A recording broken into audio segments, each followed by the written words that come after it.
Well, he's simply one of the greatest of all time. A 9-year-old hanging out with Tony Hawk, becoming a pioneer as snowboarding became one of the most popular events at the Olympics. 5-time Olympian, 3-time gold medalist, also 15 X Game gold medals. I hope we're getting all of these right, including 2 in skateboarding. Shaun White is here to talk about his new docu-series on Max. It's called The Last Run, and we are so thrilled to have you. Did I get all those right? Did I miss any? That's right. I actually don't know. We'll double check it anyway. Yeah, cool. Hey, so let's take a look at the trailer for the docu-series. Please. All of a sudden, the record stopped turning. It's gotten harder. I don't flip as fast as I used to. I know what's looming in the distance. If I could just win the next Olympics and I could retire. It's not just walking away from the sport, it's walking away from a piece of identity.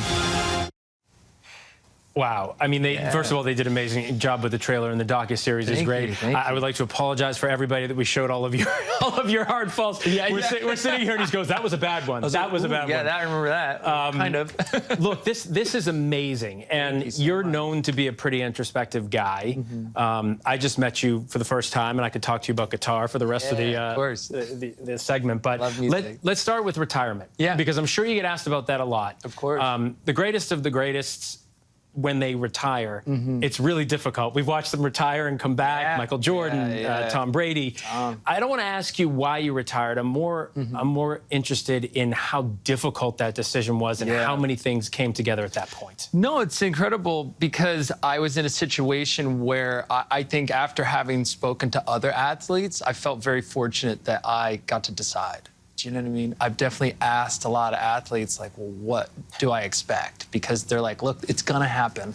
You're gonna have that reaction when you're watching something, like you're gonna wanna come back and you're gonna want to fill the void of competition in your sport with something new right away. Right. But if you can fight that mentality to do that, there's this beautiful life that's waiting for you and that you can enjoy right now. The docu-series, because you take people behind the scenes of the qualifiers and everything that leads up to these incredible events. Was that intentional, to show people that part of your life instead of just talking about how it feels? Yeah, I mean, there's so much recorded and documented footage of the wins and these, moments of excellence and these things, but, to pull the curtain back and, like, show people the behind the scenes of, like, man, I'm flying out here. I just took this horrible crash, knocked myself out, and then had to come back and compete, maybe a couple hours later. These things that happen that you don't see.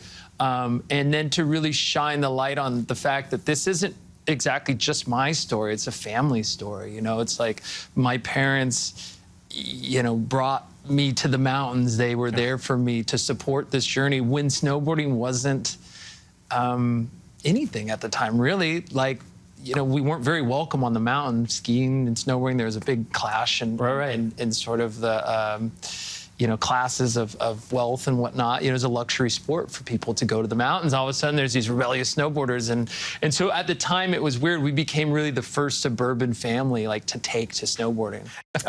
Just when we were looking at those falls, and you were like, ooh, that was a bad one. Yeah. For someone who's never taken a hit like that on the slopes, what is that like? I mean, your helmet comes off, your head smashes. Like, I mean, it's kind of like, I thankfully haven't been in too many, but it's kind of like a car crash. I mean, it happens really quick. You weren't expecting it. I mean, I'm flying through the air, sometimes thinking it's going to be great. And I go to land and it's just like I catch an edge or something's off, or I hit a chunk of snow that's out of place. And, next thing you know, you're kind of in this sort of deja vu sort of state where you're like kind of daydreaming, but you're kind of trying to remember what happened and people are rushing up to you. And so, yeah, it's just kind of part of the endless pursuit of progression. I mean, you're trying these tricks and there will be mistakes made along the way.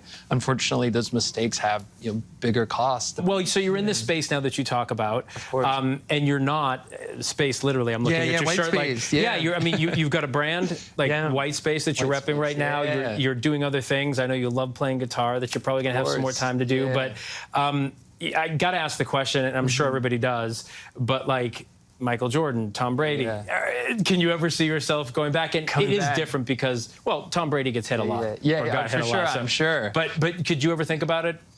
It's more like what your head is telling you rather than like where your heart's really at. But yeah, with the brand, it's been amazing because I'm looking at the next talented up-and-coming riders and potentially sponsoring them and like guiding their career. Isn't that weird? So I'm like involved, but then on this side of the fence, but I'm still just as wrapped up Because you were in looking it. for sponsors when you were in. This must be a weird full circle. I was given a board when I was like 6, 7 years old, and it just sparked this whole world for me, and it helped my parents, you know, afford the gear and get to the mountains, all that. But to be that for the next generation, I was telling a story where I got off the chairlift and I looked over and there was this young, probably 8-year-old girl that got off the chair, and I hadn't seen one of my boards out there yet, and she was riding my board, and my heart just sank. And so I went over and was like, hey, nice board, and I'm all geared up. You can't tell who I am. And she's like, thanks. Like, no, you know what I mean? Like, yeah, whatever. She was so cool. And then I was like, can I get a high five? She's like, sure. But I took the goggles and gear off to say hi afterward. But yeah, super fun to see the products in use and beat that for the next generation. Well, it's great to get to talk to you, and best of luck. Not that you need it in anything you do from here. It was a real pleasure. I appreciate it. Thanks for having me. Absolutely. And the docu-series, The Last Run, is streaming now on Max. Hi, everyone. George Stephanopoulos here. Thanks for checking out the ABC News YouTube channel. If you'd like to get more videos, show highlights, and watch live event coverage, click on the right over here to subscribe to our channel. And don't forget to download the ABC News app for breaking news alerts. Thanks for watching.